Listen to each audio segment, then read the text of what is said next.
Bismillahirrahmanirrahim. Assalamualaikum warahmatullahi wabarakatuh. Alhamdulillah ala ihsani wa syukru lahu ala taufiqihi wa amtinani. Asyhadu an la ilaha illallah wahdahu la syarika lahu ta'ziman li sya'nih wa asyhadu anna Muhammadan abduhu wa rasuluhu ila ridwanih. Allahumma salli alaihi wa ala alihi wa ashabihi wa ikhwani. Hadirin dan hadirat yang dirahmati oleh Allah Subhanahu wa taala. Pada kesempatan pagi hari ini kita membahas tema yang penting bagi kita semua, baik bagi para hadirin maupun bagi pembicara sendiri, karena kita tahu tidak ada di antara kita yang luput dari dosa-dosa ya, tinggal banyak atau sedikit ya. Tetapi kalau dosa, kita semua pasti berdosa. Bahkan mungkin bisa kita pastikan hampir setiap hari kita berdosa. Oleh karenanya diriwayatkan Hasan rahimahullah pernah berkata, "Kullu yaumin la yu'sallahu fihi fahuwa Eid." Setiap hari kalau kau tidak bermaksiat pada Allah itu adalah hari raya bagimu ya. Karena siapa yang sehari tidak bermaksiat dia pasti bahagia, pasti. Dia pasti bahagia. Kebahagiaan yang keluar dari hati yang Allah berikan sinar cahaya pada hatinya, maka dia sedang berhari raya sebenarnya. Tapi siapakah orang tersebut yang hari-hari dia lewati tanpa dosa? Dan kalau kita renungkan orang-orang solehin, ya, bagi mereka dosa adalah perkara yang kalau bahasa kita selalu menghantui ya, kalau bahasa kita ya. Bahasa kita mungkin kurang pas, tapi selalu menjadi perhatian mereka meskipun mereka sudah bertobat. Oleh karenanya diriwayatkan dari Fudail bin Iyad rahimahullah, beliau berkata, "Wa ya sau'atahu minka wa in afaut." Dia berkata, sungguh tetap malu kepada engkau ya Rabb meskipun engkau telah memaafkan. Karena kita tahu ada khilaf di kalangan para ulama tentang dosa jika seorang sudah bertobat darinya kemudian diampuni oleh Allah, apakah masih diperlihatkan oleh Allah atau tidak pada hari kiamat kelak. Maka dua pendapat di kalangan para ulama, sebagian mengatakan tidak akan diperlihatkan lagi. Ini merupakan konsekuensi dari nama Allah Al-Afu, dan makna nama Allah Al-Afu di antaranya dari afu artinya menghilangkan jejak. Sementara sebagian ulama berpendapat bahwasanya tetap diperlihatkan sebagai bentuk kasih sayang Allah agar semakin bersyukur. Allah ingatkan dosa-dosa yang pernah dilakukan meskipun telah diampuni. Akan tapi orang-orang salihin mereka tidak melupakan dosa-dosa mereka. Mereka mengingat dosa-dosa mereka ya. Oleh karenanya tadi Fudail berkata, "Wa ya sau'atahu minka wa in afaut." Ya. Tetap malu, sungguh malu berhadapan dengan engkau ya Rabb meskipun engkau telah memaafkan. Karenanya kita baca tentang hadis syafa'atul uzma ketika orang-orang di hari kiamat kelak datang kepada Nabi Adam alaihissalam untuk meminta syafaat dari beliau, tetapi beliau menolak. Padahal manusia ketika itu telah menyebutkan keutamaan Nabi Adam. Mereka berkata, "Ya Adam, anta abul bashar, khalaqakallahu biyadaihi wa asjadalaka malaikatah." Wahai Adam, engkau adalah nenek moyang manusia. Allah telah ciptakan engkau secara spesifik dengan kedua tangannya. Allah telah mengajarkan engkau segala sesuatu. Allah menyuruh malaikat untuk sujud kepadamu. Ala tara ma nahnu fih, tidakkah kau lihat bagaimana kondisi cucu-cucumu? Ya. Ala tara ma qad balagha bina, tidakkah kau lihat kesulitan yang kami hadapi? Maka Nabi Adam menolak. Kemudian dia mengatakan, aku telah berdosa, Allah telah melarangku mendekati suatu pohon lalu aku melanggar. Padahal kita tahu bahwasanya Nabi Adam alaihissalam sudah bertobat dan tobatnya telah disebutkan dalam Al-Quran. Fataba alaih. Allah telah bertobat. Allah telah menerima tobatnya Nabi Adam. Dan Nabi Adam sering kita bermunajat kepada Allah dengan doa yang dipanjatkan oleh Nabi Adam. Rabbana zalamna anfusana wa illam taghfir lana wa tarhamna lanakunanna minal khasirin. Maka Allah ampuni Nabi Adam. Itu pun tidak membuat dia kemudian pede alaihissalam dan tetap dosa yang mungkin itu dosa kecil, itu bukan dosa besar. Bukan dosa besar. Ya, tapi itu tidak membuat beliau lupa dari dosa tersebut. Dan sebagaimana juga Nabi Musa alaihissalam juga melakukan dosa kecil, pernah membunuh seorang tanpa sengaja, maka orang-orang ketika minta syafaat dari Nabi Musa, dia mengatakan, "Inni qad qataltu nafsan lam umar biqatliha." Aku telah membunuh jiwa yang aku tidak diperintahkan untuk membunuhnya. Nafsi, nafsi, saya juga butuh syafaat. Idhabu ila ghairi, pergilah kepada nabi yang lain. Jadi mau saya, orang-orang solihin ya, di antara yang mereka pikirkan, kalau bahasa tadi saya katakan menghantui mereka, adalah dosa-dosa yang pernah mereka lakukan. Dosa-dosa yang pernah mereka lakukan ya. Mereka ingat dosa-dosa mereka. Oleh karena di antara ibadah adalah kita ingat dosa kita. Kita ingat dosa yang pernah kita lakukan. Dan itu faedahnya banyak ya. Kita tidak jadi sombong, kita jadi angkuh, kita mengingat kematian, kita mengingat akan hari kiamat, kita akan mengingat hari persidangan. Bagaimana kalau kita dihisab di hadapan Allah Subhanahu wa taala?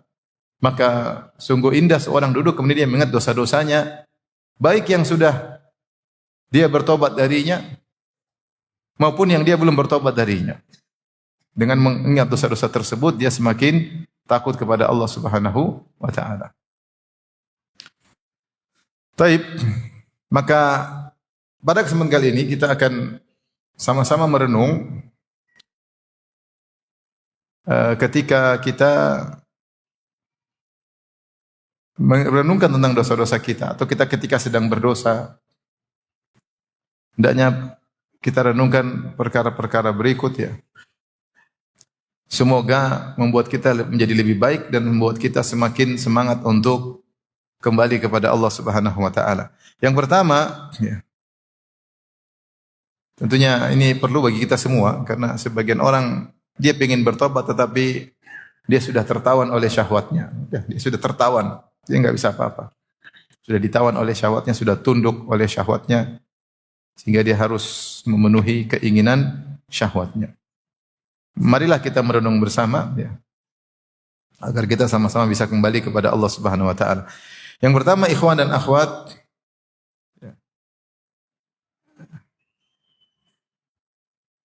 tentunya ketika saya bicara tentang dosa, dosa itu banyak macam ya. Dosa itu banyak macam. Ada dosa ketika seorang bersendirian, dia tidak bisa jaga pandangannya. Ada dosa seorang terjerat dengan riba, dia tidak bisa meninggalkan riba karena menurut dia disitulah mata pencahariannya. Ada orang terjerat dengan dosa ghibah, kalau tidak ghibah dia rasanya tidak nyaman ya. Sehingga setiap hari dia harus berghibah ria. Ada yang terjalin dengan cinta yang tidak syar'i, sudah berkeluarga masih hubungan dengan orang yang tidak syar'i. Kenapa? Dia tertawan oleh apa? Syahwatnya. Dan banyak dosa terkait dengan Allah Subhanahu wa taala, terkait dengan orang-orang sekitar kita. Ada yang mungkin durhaka kepada orang tuanya, ada yang cuek dengan anak-anaknya, ada yang tidak perhatian terhadap istrinya, ada yang membangkang suaminya. Dosa banyak, dosa sangat banyak. Mungkin setiap kita ada yang terjebak dengan dosa sehingga dia sulit untuk meninggalkannya. Ya, sulit untuk meninggalkan. Apalagi dosa tersebut terkait dengan kemaslahatan duniawi. Sehingga mau ditinggalkan susah. Karena ada kemaslahatan apa? Duniawi. Mau ditinggalkan seakan-akan dunia akan pergi darinya. Maka dia pun bertahan dalam dosa tersebut karena ada kemaslahatan duniawi. Yang seperti ini banyak. Dan seperti ini banyak. Menjadikan maksiat sebagai sarana langsung mata pencaharian atau pendukung mata pencaharian. Banyak. Sebut contohnya banyak sekali. Ya. Baik, maka beberapa perkara yang hendaknya kita renungkan. Yang pertama, ikhwan, ya. Ketika seorang bermaksiat, sungguhnya dia berada dalam pengawasan Allah Subhanahu wa taala. Allah sedang melihatnya dengan penilaian, bukan sekedar melihat saja tapi melihatnya dengan penilaian setiap detik-detik yang dia lewati dilihat oleh Allah dengan pengawasan yang tajam. Makanya di antara nama Allah Ar-Raqib. Kata Allah, "Innallaha kana 'alaikum raqiba." Sungguhnya Allah itu Maha mengawasi kalian. Dan Raqib bukannya sekedar melihat, dia lebih spesifik dari melihat. tetapi dia melihat dengan mengintai dengan tajam, seperti seorang yang ketika berada di pinggir pantai kemudian dia menjaga di markab. Markab itu areal untuk mengawasi kalau ada kapal masuk, maka dia dengan lampunya, lampu sorotnya dia melihat dengan awas. Oleh karenanya ketika kita sedang maksiat, ya, jangan sampai hilang dari diri kita bahwasanya Tuhan kita sedang melihat kita dengan mengawasi sambil menilai. Oleh karenanya Nabi menasihati sahabat dengan berkata, ittaqillah haitsuma kunt. Bertakwalah kepada Allah dimanapun engkau berada. Karena dimanapun engkau berada, kau tidak akan luput dari pengawasan Allah Subhanahu wa taala. Makanya Rasulullah mengatakan, istahyu minallahi haqqal haya. Takutlah, malulah kepada Allah dengan rasa malu yang benar. Dalam sebagian riwayat dikatakan sebagaimana engkau malu dengan seorang soleh dari kaummu. Kalau kita bermaksiat kemudian enggak usah orang soleh, anak kita lewat aja kita malu. Melakukan hal yang tidak pantas, apalagi kalau ketahuan istri kita, apalagi kalau ketahuan murid kita, apalagi kalau ketahuan guru kita, kita malu. Makanya sebagian salah mengatakan la taj'alillaha ahwanan nadhirina ilaik. Janganlah kau menjadikan Allah adalah yang paling rendah dari orang-orang yang melihatmu. Artinya kalau kau sama orang malu harusnya sama Allah lebih malu. Tapi kenyataan yang terjadi ketika kita tahu tidak ada yang lihat dan kita tahu hanya Allah yang lihat, kita cuek. Ya.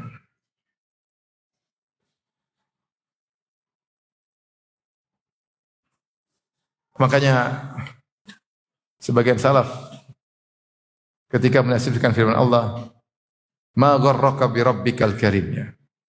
Apa yang buat kau terpedaya, ya, dengan Rabbmu yang maha baik, ya, sehingga kau terus bermaksiat. Maka dia mengatakan suturuka al-murkhah. Ya, karena selama ini aku bermaksiat, kau tutup aibku. Sehingga berani lagi. Ya Allah baik. Allah tutup, tapi bukan berarti ketika Allah tutup Allah tidak lihat. Allah senantiasa mengawasi dan senantiasa menilai. Makanya Allah Subhanahu wa taala berfirman dalam surat Ar-Ra'd ayat 10, kata Allah, sawa'um minkum man asarral qawla wa man jahara bih wa man huwa mustakhfin bil laili wa saribun bin nahar. Kata Allah Subhanahu wa taala, sama saja kalian itu di sisi Allah sama saja. Apakah seorang yang berbisik-bisik dengan ucapannya atau yang berbicara dengan terang-terangan, wa man huwa mustakhfin bil lail, atau orang yang sedang bersembunyi di malam hari, wasaribun bin nahar, atau terang-terangan di siang hari, bagi Allah sama saja. Mau bermaksiat di depan umum, bermaksiat sendirian, bagi Allah, Allah melihat semuanya dan Allah menilai. Demikian juga dalam surat An-Nisa 108 Allah berfirman, yastakhfuna minan nas wa la yastakhfuna minallah. Mereka bersembunyi dari manusia, tapi mereka tidak bakalan bisa bersembunyi dari Allah Subhanahu wa taala. Sebagian salaf menafsirkan yastahyuna minan nas wa la yastahyuna minallah. Mereka malu kepada manusia tapi mereka tidak malu kepada Allah Subhanahu wa taala.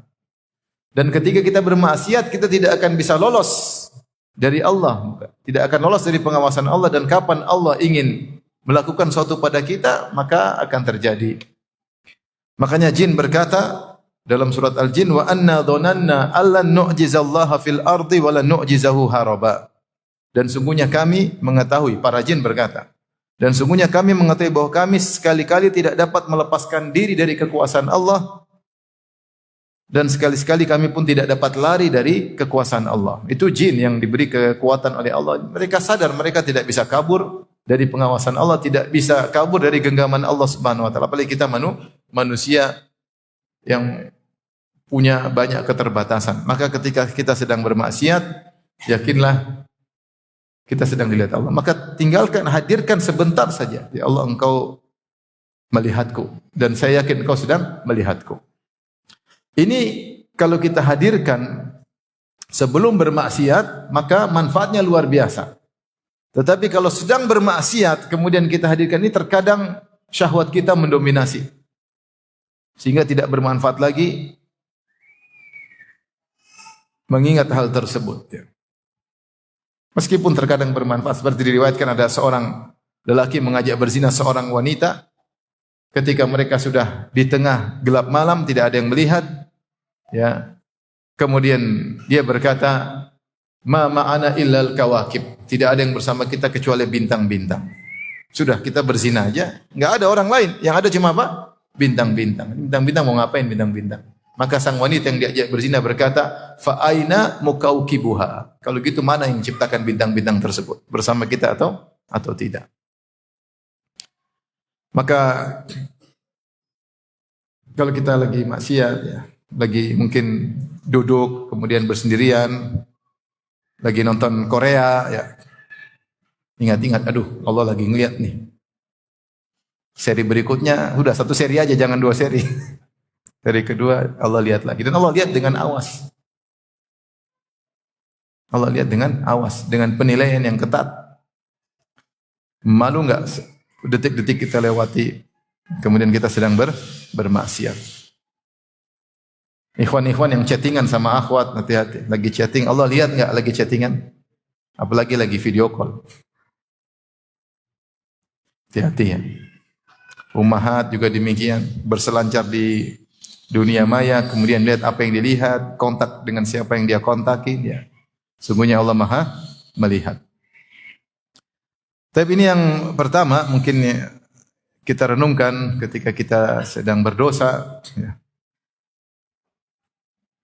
atau sedang melakukan dosa. Yang kedua, ketahuilah ketika engkau sedang berdosa atau kita sedang berdosa atau sebagian kita sedang berdosa, karena kita semua pendosa.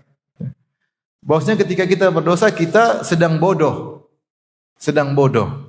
Dan Allah mensifati semua orang yang berdosa adalah orang bodoh. Orang bodoh. Sebagaimana dalam firman Allah Subhanahu wa taala surat An-Nisa ayat 17. Kata Allah, "Innamat taubatu 'ala Allahi lil ladzina ya'maluna as-su'a bi jahalatin tsumma yatubuna min qarib. Fa ulaika yatubullahu 'alaihim wa kana Allahu 'aliman hakima." Sungguhnya taubat itu Allah berikan kepada orang yang melakukan kemaksiatan bijahalatin karena kebodohan. Dengan kebodohan kemudian mereka bertobat sebelum gorgorah, sebelum nyawa di kerongkongan. Allah mensifati, di sini kata Allah, ya'maluna su'a bijahalah, melakukan dosa dengan kebodohan. Ini dengan kebodohan ini adalah wasfun lazim. Wasfun lazim itu orang yang melakukan maksiat dia pasti bodoh. Kenapa dia bodoh? Di antara bentuk kebodohannya dia mendahulukan kenikmatan dunia dengan mengorbankan kenikmatan akhirat. Bal tu'thirunal hayatad dunya wal akhiratu khairu wa abqa. Kalian mendahulukan kesenangan dunia padahal akhirat lebih baik dan lebih kekal. Bukankah ketika dia bermaksiat berarti bisa jadi, ya, dia terjerumus dalam neraka dan bisa jadi dia terluput dari kenikmatan surga yang sempurna dan abadi? Mungkin atau tidak? Mungkin. Maka berarti dia bodoh. Dia bodoh. Orang bodoh, orang yang mengambil sedikit hanya sesaat, kemudian mengorbankan yang banyak dan sempurna. Itu orang bodoh. Makanya kita semua ini kalau bermaksiat sedang bodoh. Lagi sebodoh-bodohnya. Antum tahu hidup ini cuma sebentar, 60-70 tahun. Setiap detik yang kita lewati dalam ketaatan akan Allah ganti dengan kenikmatan yang sempurna dan abadi.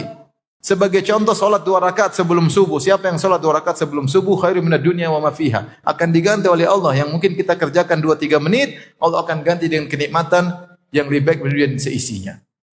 Lah, ini kita bukan hanya tidak salat 2 rakaat sebelum subuh, bahkan kita sedang bermaksiat karena ada kelezatan yang kita rasakan. Maka orang yang mendahulukan kelezatan yang sesaat, sebentar, yang kemudian ujungnya adalah penderitaan, adalah orang bodoh dengan mengorbankan apa? Kenikmatan yang abadi. Ini bodoh yang pertama. Mendahulukan yang sedikit, meninggalkan yang banyak. Bodoh yang kedua, bahwasanya kenikmatan tersebut berujung pada kesengsaraan. Tidak ada maksiat kecuali ujungnya kesengsaraan. Maksiat apapun. Maksiat apapun. Kalau seorang sebelum nonton film Korea, dia cek kebahagiaan dalam hatinya. Dia cek aja, dia cek sebentar, dia rasa kemudian nonton film Korea 1 jam. Ketika nonton film Korea tersebut mungkin dia senang, mungkin dia gembira, mungkin dia tertawa dengan, saya enggak tahu, saya juga belum pernah nonton, maksudnya dengan berbagai macam apa? Khawatir saya salah persepsi. Mungkin ada syahwatnya, ada senang-senangnya, ada ketawa-ketawanya. Mungkin dia bahagia 1 jam, setelah coba cek hatinya, pasti hatinya mengeras. Hatinya pasti mengeras. Ketika hatinya mengeras dan itu efeknya langsung, tidak menunda, tidak tertunda, langsung. Maka saat itu kebahagiaan dia dicabut.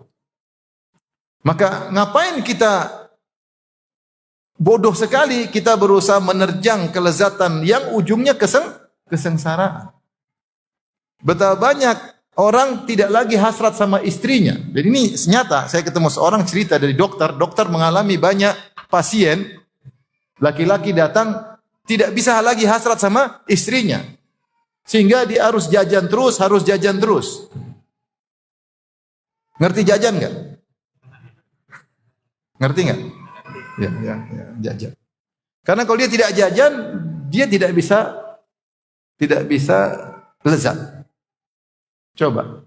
Ada Allah kasih sesuatu yang mubah, yang halal di depan dia, sudah dia tidak bisa rasakan lagi, sehingga dia selalu dalam kesengsaraan. Habis berzina, dia mikir lagi zina berikutnya. Sengsara sebelum mendapatkan zina berikutnya. Tapi apa yang dia dapatkan? Kelezatan saat kemudian disusul dengan apa? Kesengsaraan. Berbeda ketika seorang berlezat-lezat dengan yang Allah halalkan.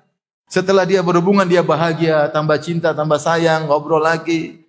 Ada kebahagiaan yang Allah berikan karena dia berlezat-lezat dengan yang halal. Semua kelezatan maksiat ujungnya kesengsaraan. Itu sudah kaidah. Kelezatan apapun. Sehingga seorang sampai banyak datang ke dokter masalah, lihat istrinya sudah enggak ada hasad. Coba bayangkan antum tinggal di rumah sama perempuan yang antum lihat muak, kira-kira jengkel atau tidak? Menderita tidak? Menderita. Tapi inilah istri yang resmi, yang status resmi dia. Sementara ngelihat dia enggak pernah ada hasrat. Kenapa? Karena terlalu sering bermaksiat. Ada kawan pejabat telepon saya, Ustadz, ini gimana nih anak buah saya cantik-cantik Ustadz. Terus gimana Ustadz, saya tundukkan pandangan. Saya lihat cuma bisa ngiler tapi nggak bisa dimakan. Ibarat kita lihat es krim lagi musim panas, es krim kita pingin tapi kita nggak bisa ngambil. Ternyata es krimnya dimakan sama orang lain. Lebih menderita mana? Seorang musim panas tidak lihat air dingin atau lihat air dingin tapi tidak bisa diambil. Bingung ya? Lebih sengsara, ada kelezatan kita nggak cuma ngiler doang, penasaran nggak bisa ngapa-apain. Itu sengsara. Itulah gambaran orang kalau mengumbar pandangan lihat sesuatu yang cantik dia terus ketagihan tapi dia diliputi dengan kesengsaraan. Itu yang dialami para pelaku maksiat. Oleh karenanya hanya orang bodoh yang bermaksiat dan kitalah orang-orang bodoh tersebut. Ketika bermaksiat kita itu hanya menimbulkan kesengsaraan. Tidak usah jauh-jauh. Seorang yang sering buka medsos, kemudian lihat perempuan, buka aurat terbuka ini. Hatinya, dia ada kesenangan, kelezatan lihat berita. Coba cek hatinya, jujur. Kok saya hati jadi keras? Hati keras. Kenapa? Banyak maksiat yang kita lihat di medsos.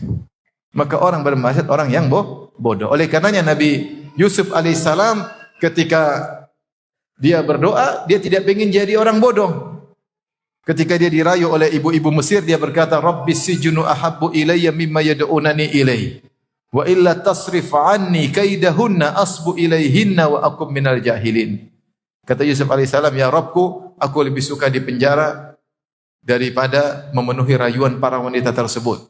Kalau kau tidak palingkan aku dari rayuan mereka, asbu ilayhinna, maka aku akan condong kepada mereka. Wa akum minal jahilin, dan aku akan termasuk orang-orang yang jahil, yaitu aku akan terjerumus dalam maksiat. Maka apapun Al-Quran yang antum hafal, betapapun antum sedang ikut pengajian, kita sering baca buku agama, bahkan kita panitia pengajian, bahkan kita ustadznya, tapi kalau kita sedang maksiat, sesungguhnya kita sedang bodoh. Sepakat atau tidak? Nah, taruhlah, ini saya sederhana. Antum punya istri sekarang, cantik tapi relatif, teman. Cantiknya khilaf, paham? Tapi ada perempuan cantik sepakat ijma, semua bilang dia cantik. Istri antum masih khilaf. Tetapi menurut antum cantik. Tapi kalau antum sering lihat yang ijma, ini sepakat jadi jelek di mata antum. Bodoh enggak akhirnya ada yang halal tidak bisa antum nikmati, sementara yang lezat tidak antum sengsara dua-duanya. Yang lezat tidak bisa antum nikmati, yang ada halal jadi enggak enak. Bodoh atau tidak? Bodoh, goblok bukan bodoh. Tapi coba antum merubah diri, bertobat pada Allah, tundukkan pandangan. Ini yang halal jadi nikmat. Allah beri kebahagiaan karena antum menempuh cara yang halal. Itu berlaku bagi laki maupun wanita. Wanita yang sering lihat yang macam-macam, kelezatan hilang. Hasrat kepada suami hilang. Hidup di dalam rumah tangga menjadi sengsara. Taat kepada suami dengan terpaksa, tidak ada rasa cinta. Kasihan. Menyiksa diri sendiri, bodoh atau tidak? Bodoh. Apalagi saya bilang ibu-ibu yang suka nonton film Korea, suaminya jadi kelihatan donat gosong. Lihatnya cowok putih, bibir merah, apa suami, waduh. Udah gini, donat gosong, pakai wijen. Repot. Siapa yang sengsara? Kita yang sengsara. Kita yang sengsara. Antum kira nonton film box office antum bahagia, lezat iya, setelah itu antum sengsara. Demi Allah antum sengsara. Demi Allah kita sengsara. Maka orang bermaksiat itu goblok dan kita lah orang-orang goblok tersebut. Semoga Allah mengampuni dosa-dosa kita. Baik, berikutnya. Ikhwan, kita renungkan tentang dosa kita. Apakah ada dosa bisa menggugurkan pahala? Ada, sebagian dosa disepakati oleh ulama bisa menggugurkan pahala. Contohnya syirik bisa menggugurkan seluruh apa? Pahala. Contohnya misalnya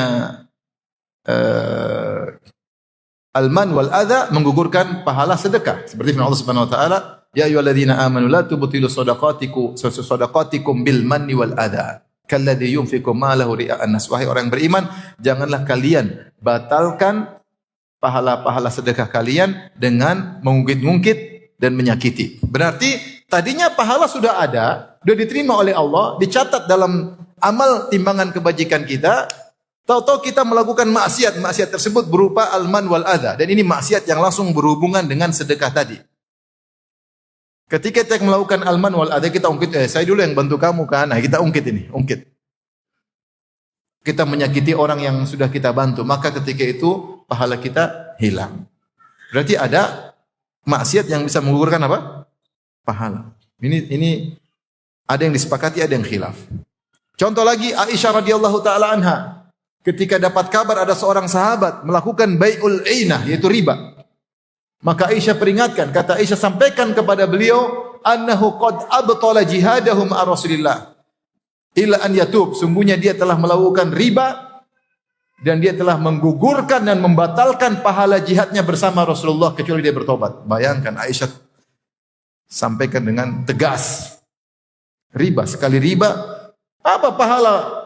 Pahala luar biasa seorang berjihad bersama Nabi. Sampai para ulama dari sebagian salaf ketika ditanya, mana yang lebih afdol, Muawiyah atau Umar bin Abdul Aziz? Umar bin Abdul Aziz seorang khalifah dari Bani Umayyah yang terkenal sangat adil, sangat soleh, sehingga sebagian orang mengatakan dia lebih afdol daripada Muawiyah. Sebagian salaf membantah, saya lupa apakah Fudail bin Iyad atau seorang salaf mengatakan Muawiyah lebih afdol karena Muawiyah sahabat. Debu yang masuk di hidungnya Muawiyah ketika berjihad lebih afdal daripada amalnya Umar bin Abdul Aziz. Sampai ada salah mengatakan demikian karena keutamaan berjihad bersama siapa? Nabi. Aisyah kemudian mengingatkan, kau riba, bisa jadi ribamu membatalkan apa? Jihadmu bersama Rasulullah. Tapi kita gampang-gampangin riba, mendukung riba. Berarti ada dosa yang bisa menggugurkan pahala sebelumnya. Sampai dalam sebagian asar Imam Ahmad mengingatkan hati-hati mengumbar pandangan. Bisa jadi mengumbar pandangan yang haram menggugurkan sebagian pahalamu. Maka kalau kita mau bermaksiat renungkan, jangan-jangan kita maksiat ini ada pahala kita yang gugur. Rugi. Tentu tidak semua ya, tapi ada, kita nggak tahu yang mana. Ini head to headnya dengan apa kita nggak tahu. Seperti man wal adha, head to headnya dengan sedekah. Ini dilakukan sedekah gugur. Tapi kalau memandang aurat wanita apa yang gugur kita nggak tahu. Maka ketika seorang ingin bermaksiat, dia hadirkan makna ini. Jangan-jangan apa yang sudah saya kerjakan selama ini bisa hancur. Makanya saya ingat kisah tentang seorang syekh yang digoda. Saya sudah pernah ceritakan kisah ini. Ketika dia pergi ke luar negeri, kemudian dia di kamar, masuk ke hotel, mungkin hotel umum, tiba-tiba ada yang ketuk pintu di malam hari, ternyata dia buka pintu, perempuan yang sangat cantik jelita dengan pakaian yang sangat menggoda. Maka dia langsung kunci pintu. Sementara perempuan tersebut terus ketuk pintu, maka dia sholat dan dia sujud. Saya itu cerita kepada kawan saya cerita kepada saya. Di antara doa dia bilang, ya Allah, apakah aku harus hancur malam ini? Sekian lama aku berdakwah, sekian lama aku harus hancur malam ini? Harus gugur amalanku malam ini. Dia takut, sampai dia berdoa sampai ketukan itu selesai. Mungkin perempuannya ngantuk-ngantuk, terus tidur. Selamat. Dia selamat. Ya, laki-laki digoda perempuan, kalau tidak tergoda berarti tidak normal. Kalau tergoda normal, tapi jangan maju, mundur. Syekh tadi ya. Kalau hasil disebutkan, teman saya cerita, Syekh itu dia cerita setelah dia selamat, dia bahagia. Ketika dia pulang, dia di Jeddah, dia turun dari pesawat, tiba-tiba ada telepon. Dia angkat, zaman dulu dia telepon. Tanya kenapa? Kata Syekh, tahu-tahu ada yang bilang, Syekh, saya mau menawarkan putri saya buat antum. Allahu Akbar. Man taraka syai'an lillah awadallahu khairan minhu. Siapa yang meninggalkan sesuatu karena Allah, Allah ganti dengan yang lebih baik. Tapi antum enggak ada begitu kan? Lagi digoda. Enggak ada gantinya. Maksudnya ini kisah. Jangan sampai kita melakukan sesuatu, kemudian apa yang sudah kita kerjakan jadi apa? Gugur. Kita enggak tahu ini gaib. Dosa ini bisa menggugurkan apa? Wallahu alam bisawab. Tetapi sebagian ahlu sunnah berpendapat bahwasanya sebagian dosa bisa menggugurkan sebagian apa? Pahala. Sebagian ada nasnya, sebagian mereka bilang intinya ini ada. Cuma dosa ini gugurkan apa? Wallahu alam. Allah alam. Mari kita renungkan apa yang sudah kita perjuangkan selama ini. Tadi riba bisa menggugurkan jihad, bayangkan. Kata Aisyah radhiyallahu taala anha.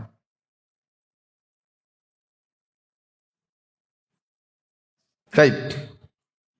Berikutnya ikhwan yang perlu kita renungkan, yang berapa ini?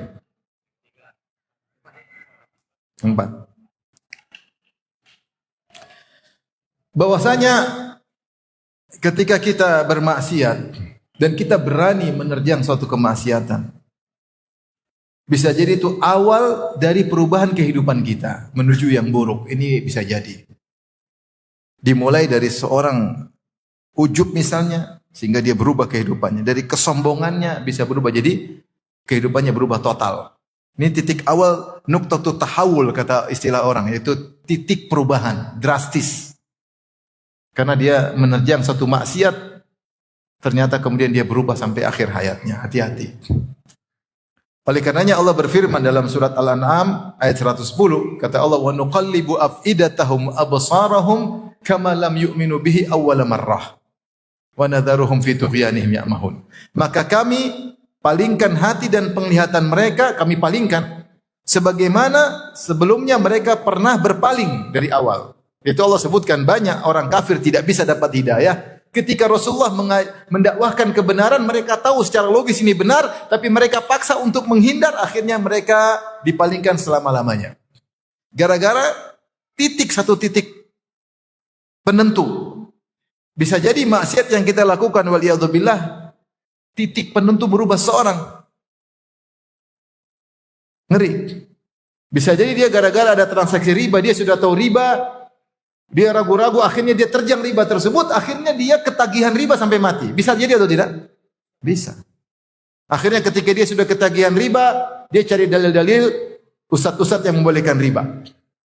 Bukan cuma itu, akhirnya dia membahlul-bahlulkan orang yang keluar dari instansi ribawi. Bisa jadi? Bisa. Bisa. Satu maksiat merubah kehidupan apa? Seseorang. Kalaupun tidak merubah secara total, menjadikan dia berlanjut pada maksiat-maksiat yang lain, maka dikatakan bahwasanya maksiat tunadi bi akhwatiha. Setiap maksiat akan manggil teman-temannya yang lain. Dan itulah kebiasaan maksiat. Allah berfirman, "Falamma zagu azagallahu qulubahum." Tatkala mereka menyimpang, Allah semakin simpangkan hati mereka. Maksiat menimbulkan maksiat yang lain. Hatinya sudah menyimpang, disimpangkan lagi. Kenapa Allah simpangkan lagi? Akibat dari maksiat yang pertama. Sampai Allah sebutkan sebagian sahabat ketika lari dari perang Uhud, kata Allah, "Innal ladzina tawallaw minkum yaumal taqal jam'ani innamastazallahumuz syaitanu bi ba'dhi ma kasabu wa laqad afa Allahu anhum."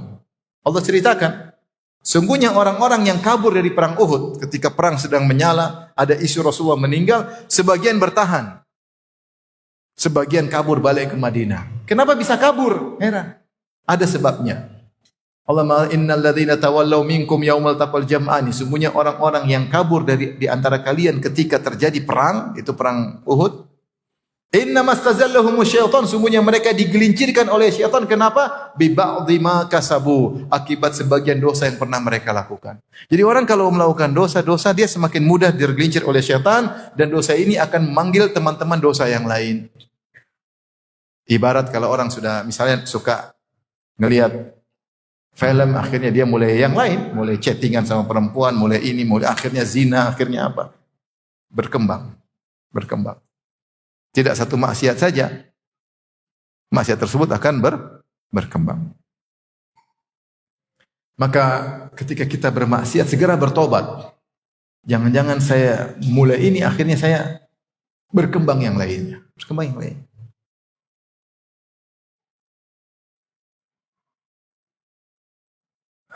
Dan itu banyak contohnya. Saya kalau mau cerita, gimana ya? Saya itu jangan sepele. Saya tidak bicara kalau orang sudah kejebak maksiat siapapun dia, orang awam, penuntut ilmu, dai, bisa kejebak pada maksiat-maksiat berikutnya. Bisa. Maka karena kita pasti berdosa, maka kalau kita berdosa segera bertobat. Jangan tunda-tunda. Baik. Jadi bisa jadi seorang terjerumus dalam maksiat-maksiat berikutnya karena dosa yang pertama, apalagi kalau kita ada menggampangkan, maka hati kita berpaling kemudian semakin dipalingkan. Waliyadzubillah. Resikonya bukan cuma itu, tapi resiko-resiko berikutnya. Baik. Berikutnya ikhwan dan akhwat yang rahmati Allah Subhanahu wa taala.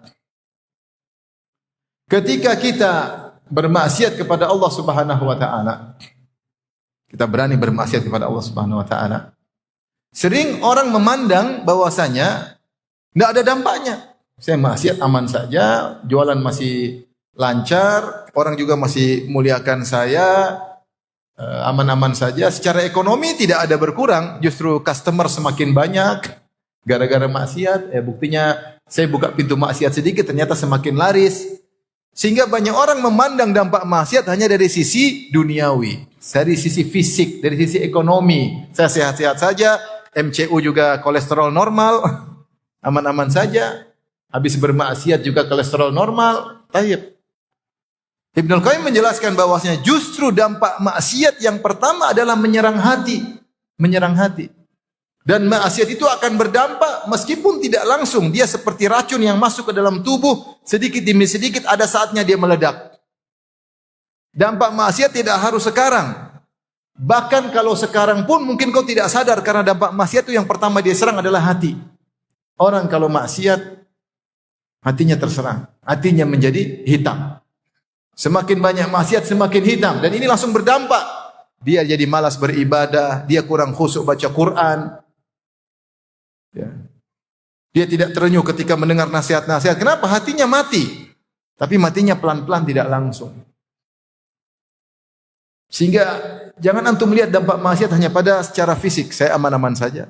Hati antum bermasalah. Bermasalah. Dan jika antum teruskan suatu saat akan hancur antum. Entah yang hancur akidah antum atau yang hancur adalah secara duniawi antum. Sampai diriwayatkan seorang salaf mengatakan, man talabal hadis li ghairillah mukira bihi. Siapa yang mencari ilmu hadis, mencari hadis, ilmu periwayatan karena riya, maka dia akan dibuat makar oleh Allah Subhanahu wa taala. Itu makar itu apa? Apa itu makna makar? Makar itu dia digiring kepada kebinasaan tanpa dia sadari, seakan-akan natural, padahal kebinasaan. Dan itu kita lihat dalam banyak kejadian dalam kehidupan ini. Ada orang yang misalnya zalim, ketika dia berbuat zalim, dia merasa Allah tidak hukum dia ketika itu. Mungkin Allah hukum dia 20 tahun lagi. Mulailah dia mengalami kesusahan. Tapi saking naturalnya, sehingga dia tidak merasa itu akibat kezaliman yang dia lakukan. Itu Allah sedang berbuat makar kepada dia. Itu waliyadzubillah mengerikan. Maka seorang harus peka dengan dosanya. Karena kalau dia tidak peka, maka dia bisa terkena dampaknya. Ya, meskipun waktu yang panjang, tapi dia akan kena. Man talabal hadis li ghairillah mukira bihi. Siapa yang mencari ilmu riya bukan karena Allah Subhanahu wa taala, maka dia akan kena makar Allah cepat atau lambat. Baik. Dari situ coba kita renungkan hati kita. Kita dulu mungkin awal ngaji, ketika semangat ngaji, kita kalau enggak sholat berjamaah hati kita rasanya berat. Sedih enggak sholat berjamaah. Sekarang enggak sholat berjamaah sekali dua kali aman, enggak apa-apa, biasalah. Nabi aja ketiduran katanya. Biasa. Dulu kalau kita awal ngaji, tundukan pandangan lihat cewek terbuka aurat, mungkin kita merasa, aduh dosa ini. Udah lama ngaji malah terbiasa. Ini tidak terjadi sekarang. Ini dampak maksiat yang kita lakukan, akumulasi yang mungkin tidak sadari, ternyata efeknya ada. Efeknya ada. Sehingga kita biasa. Sampai kita melakukan maksiat, hati kita tidak merasa sakit. Berarti hati kita sedang berpenyakit, bermasalah, sehingga kita tidak peka. Makanya Ibnu Qayyim dalam dunia berkata, "Wallahi law annal quluba salimatun la taqatta'at asafan minal hirmani." Seandainya hati seseorang itu bersih, tentu dia akan tercabik-cabik ketika dia terhalang dari suatu kebaikan. Seorang ternyata misalnya tidak jadi melakukan, tidak bangun malam, ketiduran, dia sedih. Ada apa saya tidak salat malam? Kenapa saya beberapa hari terhalangi di salat malam? Kenapa hari-hari lewat saya tidak buka Quran? Dia sedih. Tapi kalau sudah akumulasi enggak ada rasa apa-apa. Ah, biasalah. Memang salat malam tiap hari kan enggak wajib. Ada aja dalilnya.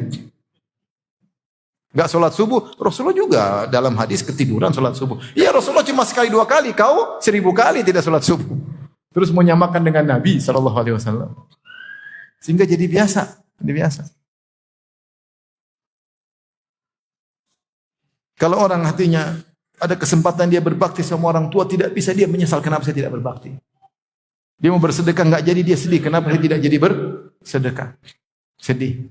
Karena ada kesempatan untuk naik level di surga, dia lewatkan. Kalau hati bersih seperti itu. Ya, sehingga ada hal yang kebaikan yang dia terhalangi darinya, maka hatinya tercabik-cabik. Ini jika hati seorang bersih dan selamat.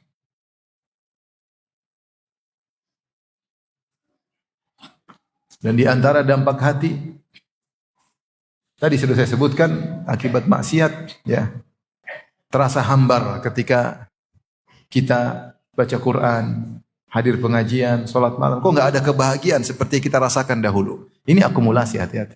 Akumulasi. Sampai kita tidak peka terhadap maksiat. Makanya saya bilang kawan-kawan yang di Mekah, saya bilang ya ikhwan, kalau ente dapat ada orang seperti Abu Jahal di Mekah, itu wajar. Kenapa? Di Mekah itu, dia dilema. Kalau ingin di Mekah itu, kalau ingin memperbaiki hati, maka sangat cepat luar biasa. Karena engkau di Mekah, di Ka'bah, kota suci, sholat 100.000 kali lipat. Tapi kalau kau kurang ajar di Mekah, hatimu hitam juga cepat. Karena semua ulama sepakat bermaksiat di Mekah tidak sama bermaksiat di Jogja, di luar Mekah. Wa man yurid fihi bi ilhadin bi dzulmin nudhihku min adzabin alim. Siapa yang ingin melakukan kezaliman di Mekah, kami siapkan dia adab yang pedih. Di Mekah orang baru niat buruk aja sudah dicatat dosa. Baru niat buruk, belum melakukan, belum aksi, belum eksekusi. Belum aksi sudah tercatat dosa. Gimana kalau aksi? Kemudian orang di Mekah nipu jamaah haji, zalimi jamaah haji, jual kambing-kambing yang enggak ada. Jual kambing ternyata kambingnya dijual lagi kepada warung. Jual kambing ternyata kecil seperti kucing ya. Sampai ada jemaah tanya saya, Ustaz, saya kemarin potong kambing tapi kecil sekali Ustaz. Itu sebenarnya kambing atau kucing?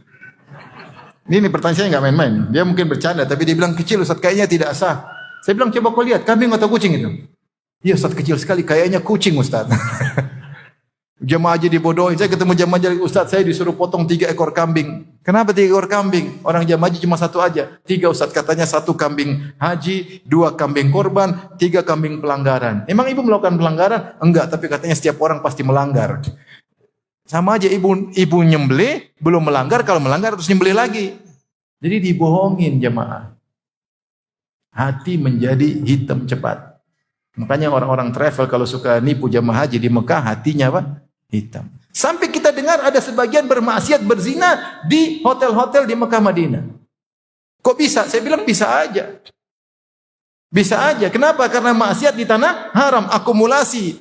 Hitamnya cepat, tidak seperti kita maksiat di Jogja, di Jakarta. Enggak.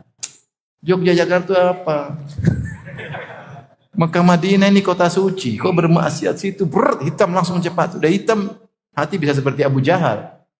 Kita kalau dengar kok bisa di Mekah begitu? Bisa. Gak usah heran. Karena ketika maksiat dilakukan yang pertama diserang apa? Hati. Maka ini hati-hati akumulasi. Lihat kata Nabi SAW tentang orang berdusta. Ini maksiat dusta. Kata Rasulullah SAW, Iyyakum wal kadhib.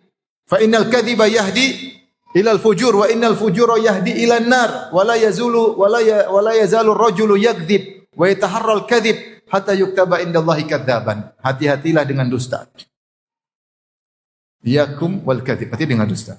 Kenapa? Dusta mengantarkan kepada kefajiran, kepada dosa-dosa. Dan kefajiran mengantarkan kepada neraka. Wala yazalu rajul yakdzib, dan seorang senantiasa berdusta. Ini akumulasi, dusta 1 hitam, dusta 2 hitam. Wa yataharral kadzib, bahkan dia jago dusta. Jago dusta, bahkan dia sengaja berdusta. Bukan dusta terpaksa aja, bahkan yataharra itu dia benar-benar cari kesempatan untuk bisa berdusta. Kata Allah, kata Nabi, hatta yuktaba indallahi kadzaban, sampai distempel oleh Allah sebagai pendusta. Ketika sudah distempel oleh Allah sebagai pendusta, dia hilang kepekaan terhadap dosa. Sehingga dia dusta seperti ngomong biasa. Dusta seperti ngomong biasa. Saya pernah nasihati seorang. Saya bilang, engkau dusta. Saya dusta di mana?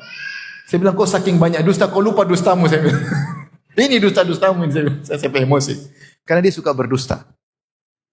Karena saking berdusta, udah dusta, dia udah cuek. Seakan-akan cuma minum air putih aja, nggak ada masalah. Wa amal munafik yara dzunubahu kadhumabin mara ala anfi fayaqulu hakadha. Adapun orang munafik, dia tidak pandang dosanya. Dia kalau melakukan dosa seakan-akan seekor lalat lewat, dia cuma usir.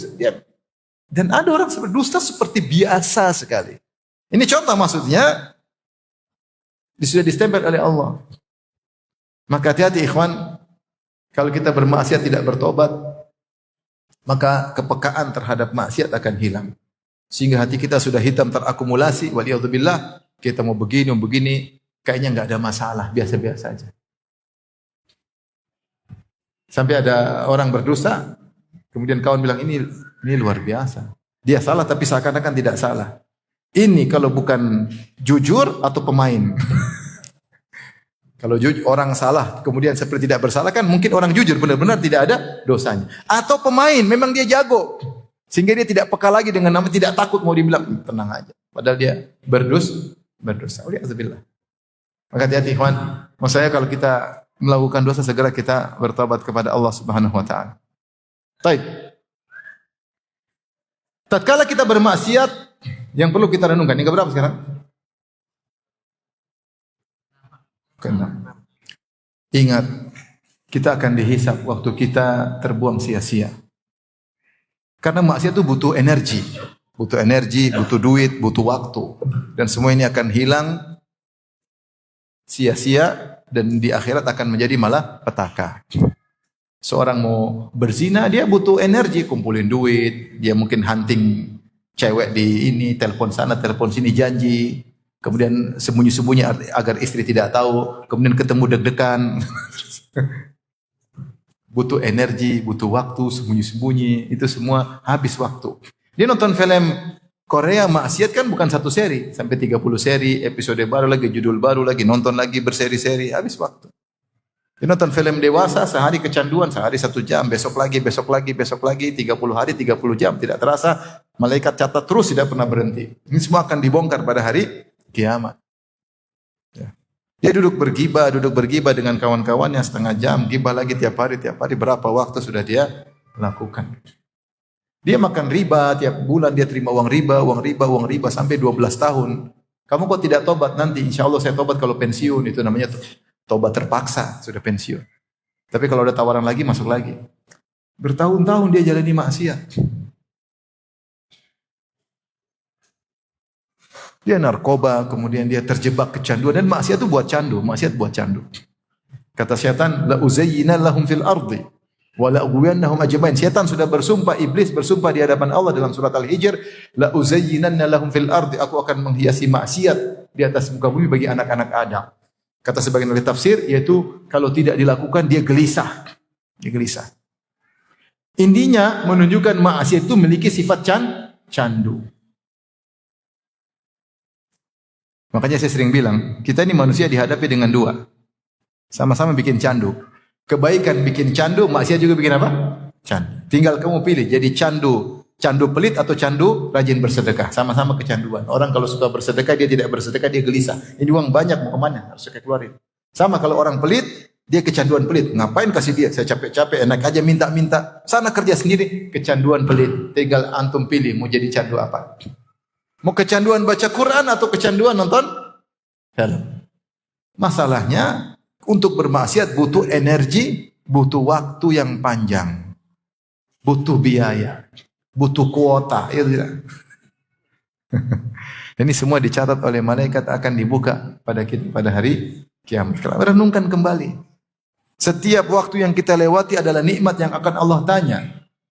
Di antara nikmat yang Allah tanya, lan tazala qadama abdin hatta yus'ala an arba. Lan tazula qadama abdin hatta yus'ala an arba. Kedua kaki seorang hamba tidak akan bergeser menuju surga atau neraka sampai ditanya tentang 4 perkara. Di antaranya an umrihi fima afnah, tentang umurnya kemana dihabiskan. Umur maksudnya waktu. Sekali-sekali kita renungkan kalau kita lagi buka medsos, saya bakalan ditanya setengah jam saya nonton ini. Saya bisa enggak jawab Allah habiskan waktu nonton ini? Kalau bisa, jawab. Lanjutkan. Kalau enggak bisa, ganti. Kalau maksiat bisa jawab enggak? Enggak bisa. Enggak bisa. Kita saja suka olahraga, kita nonton acara olahraga berjam-jam, kalau kita ditanya, yakin bisa jawab? Itu padahal olahraga yang mungkin hukum asalnya mubah, kita pun bingung jawabnya. Tapi kalau maksiat gimana jawabnya? Maka seorang merenungkan, apakah dia ridha jika catatan amal dibuka ternyata isinya berjam-jam bermaksiat kepada Allah Subhanahu wa taala. Kemudian renungkan terakhir, umur kita semakin habis, waktu kita semakin, tubuh kita semakin dimakan oleh zaman, semakin rapuh, rambut semakin putih, pandangan semakin lemah, penyakit-penyakit mulai muncul, kekuatan tidak seperti dulu. Berarti umur kita bakalan habis. Sekali kita habiskan buat maksiat, sementara teman-teman kita umurnya dia habiskan untuk berketaatan, sudah berapa level mereka naik tinggi. Semakin naik level, udah ngaji semakin bagus, semakin takwa, semakin bahagia dengan keluarganya, semakin banyak sedekahnya. Kita masih berkutat dalam maksiat. Sudah berapa kita rugi? Kalaupun kita bertobat, mungkin sudah 2 tahun kita maksiat, dia sudah 2 tahun untuk sampai level kemana? Rugi kalau kita persaingan tentang hari akhirat. Kalau kita tobat, kalau kita enggak tobat, waliyadzubillah. Jadi ini sekedar renungan bagi kita semua ketika kita bermaksiat, dan di akhir pengajian ini saya ingin menyampaikan tentang ibadah yang agung adalah ibadah i'tiraf bidzambillah, yaitu mengakui dosa-dosa. Salah satu ibadah yang agung adalah ibadah mengakui dosa-dosa, mengaku kepada Allah Subhanahu wa taala. Allah memuji orang-orang yang mengaku dosa-dosa mereka. Ya. Dalam Al-Qur'an, dalam surat At-Taubah 102, Allah mengatakan wa akharuna i'tarafu bidzunubihim. khalatu amalan salihan wa akhara sayyi'a. Asallahu ayyatuba alaihim innallaha ghafurur rahim. Dan ada sekelompok orang yang mereka mengakui dosa-dosa mereka. Khalatu amalan salihan wa akhara sayyi'a. Mereka mencampurkan antara amal saleh dengan kemaksiatan. Mereka mengakui dosa-dosa mereka. Asallahu ayyatuba alaihim. Semoga Allah ampuni dosa-dosa mereka.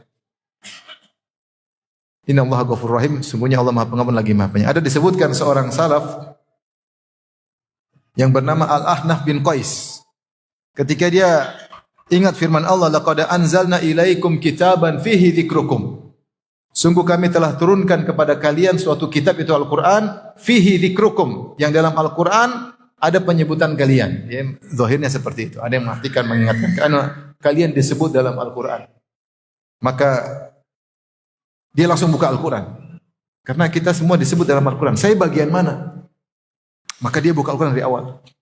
Dia buka, dia baca. Ketika melewati ayat-ayat tentang orang-orang kafir, ini bukan saya. Saya berlindung dari siksaan neraka jahanam. Saya berlindung dari sifat orang kafir. Ketika dia melewati orang-orang beriman, qad aflahal mu'minun alladzina, ini bukan saya, terlalu jauh, saya bukan seperti itu. Dia baca terus sampai pada surat At-Taubah ayat 102. Maka dia baca wa akharuna i'tarafu bidzunubihim. Khalatu amalan salihan wa akhara sayyi'a. Dan ada sekelompok manusia yang mereka mengakui dosa-dosa mereka, mereka mencampurkan amal soleh dengan amal keburukan. Kata dia, itulah saya. Itulah saya. Maka tinggal kita mengakui dosa-dosa kita di hadapan Allah, maka Allah akan ampuni dosa-dosa kita. Itu jalan yang sangat mudah. Kalau kita bicara di dunia, kita disidang oleh orang. Ada salah, kemudian hakim sidang kita. Kalau seorang itu atau terdakwa mengaku, itu cara paling ampuh, dia mengaku seluruh kesalahan, tidak perlu lagi datangkan saksi, tidak perlu lakukan bukti-bukti, dia ngaku selesai. Tetapi di dunia orang tidak mau ngaku karena dia tahu kalau dia ngaku dia akan habis. Dia akan ditangkap, mungkin dibunuh, akan macam-macam, akan diambil hartanya, sehingga orang tidak mau ngaku, sehingga hakim butuh mendatangkan bukti-bukti. Tapi kalau kita ngaku di depan Allah, justru sebaliknya, kita ngaku dosa-dosa kita, maka kita akan selamat. Dan kita nggak perlu malu. Kalau ngaku di depan hakim kita malu. Tapi kalau ngaku depan Allah adalah ibadah, justru pintu keselamatan. Wa akharuna i'tarafu bidzunubihim. Dan sebagian orang mereka mengakui dosa-dosa mereka. Jangan sampai kita tidak mengakui dosa, akhirnya baru mengaku di hari kiamat kelak yang di mana sudah tidak bermanfaat.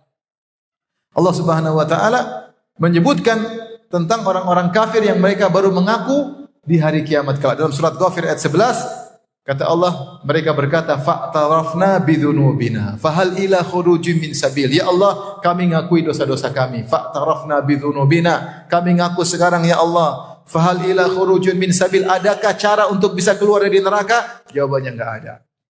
Percuma mengaku di hari kiamat kelak.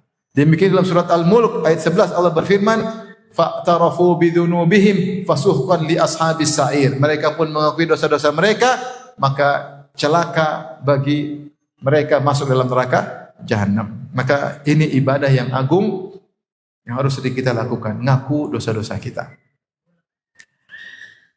Oleh karenanya ada zikir-zikir yang mengingatkan kita untuk mengaku dosa. Kita ketika baca zikir tersebut hendaknya kita berhenti untuk kita ngaku dosa-dosa kita. Seperti zikir pagi petang. Zikir Sayyidul Istighfar apa?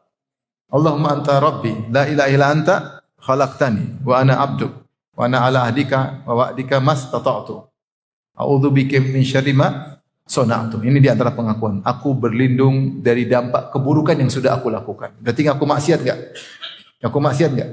Dan kita tahu pasti ada dampaknya, maka kita berlindung. Ya Allah, saya maksiat. Makanya a'udzu bika min syarri ma sana'tu. Aku berlindung dari keburukan apa yang telah aku lakukan. Itu dosa-dosa. Kemudian setelah itu abu'u laka bi ni'matika alayya, dan aku mengakui meskipun aku seperti ini, aku akui seluruh nikmat kau terus turunkan kepadaku. Kemudian pengakuan berikutnya abu'u bi dzambi. Dalam sebagian riwayat abu'u laka bi dzambi, dan aku mengakui dosa-dosa. Abu'u bi dzambi maknanya, ya Allah, ada dosa-dosa yang aku pikul belum bisa aku tinggalkan. Aku mengakui hal tersebut. Tolonglah hamba-Mu ini. Itu di antara doa dalam sel istighfar, kita renungkan ini makna.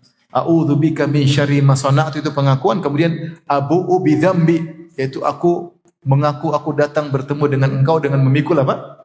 Dosa-dosa. Ini salah satu zikir yang situ ada i'tiraf. Di antaranya juga dalam doa istiftah, wajjahtu wajhiya lilladzi fataras samawati wal ard hanifa wa ma ana minal musyrikin. Inna salati wa nusuki wa mahyaya wa mamati lillahi rabbil alamin. La syarika lahu bidzalika wa ana awwalul muslimin. Kemudian Allahumma antal maliku la ilaha illa anta. Anta rabbi wa ana abduk. Zalamtu nafsi wa i'taraftu bi dhanbi. Faghfir li dhunubi jami'an. Innahu la yaghfiru dhunuba illa ant. Wahdini li ahsanil akhlaqi la yahdi li ahsaniha illa ant. Wasrif anni sayyi'aha la yasrif anni sayyi'aha illa ant. Allahumma inni laka wa ilaik. Wa syarru laysa ilaik wal khairu wa labbaik wa sadaik wa syarru laysa ilaik wal khairu bi yadaik inni laka wa ilaik tabarakta wa ta'ala. Ini doa istiftah panjang banget ya. Sudah hafal belum? Belum. Yang hafal yang mana? Ini doa istiftah panjang dalam Sahih Muslim dari kalau masalah Ali bin Abi Thalib. Kita ulangi doanya kepanjangannya. Tapi di antaranya Rasulullah dalam doa itu mengatakan, Allahumma anta rabbi wa ana abduk zalamtu nafsi. Aku telah berbuat dosa terhadap diriku wa taraftu bi dzambi, dan aku mengakui dosa-dosaku. Faghfir li dzunubi jami'an innahu la yaghfiru dzunuba illa ant.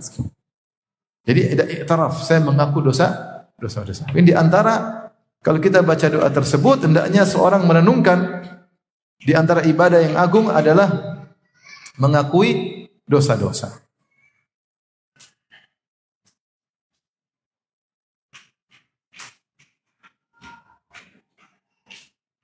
Mengakui dosa-dosa. Oleh karenanya itu yang dilakukan oleh para nabi, mereka mengakui dosa-dosa mereka. Seperti Nabi Adam ketika bertobat dia mengatakan apa? Rabbana dzalamna anfusana. Ya Rabb kami telah menzalim diri kami. Wa illam taghfir lana wa tarhamna lanakunanna minal khasirin. Kalau kau tidak merahmati kami dan mengampuni kami, kami termasuk orang yang merugi.